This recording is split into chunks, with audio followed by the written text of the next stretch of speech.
শবে বরাতের তিনটে বিষয় বোঝেন। একটা হলো শবে বরাতের রাত্রিতে, অর্থাৎ আবারও বলছি শবে বরাত বলছি, আপনারা রাগ করেন না, নেসফে শাবানের রাত্রিতে, মধ্য শাবানের রাত্রিতে আল্লাহ তাআলা বান্দাদের গুনাহ মাফ করেন। এটা সহিহ হাদিস।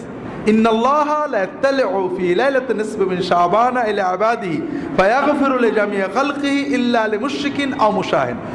আল্লাহ তাআলা মধ্য শাবানের রাত্রিতে তার বান্দাদের দিকে দৃষ্টিপাত করেন।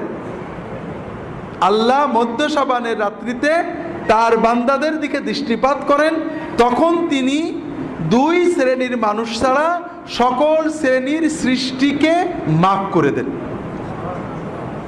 যাদের ভিতরে শিরক আছে এবং যাদের ভিতরে হিংসা আছে, এই হিংসা এবং শিরক যাদের আছে তাদের ছাড়া বাকি সকল মানুষকে আল্লাহ মাফ করে দেন। এ ব্যাপারে সহিহ হাদিস পাওয়া যায় না, কিছু জয়ীফ হাদিস আছে।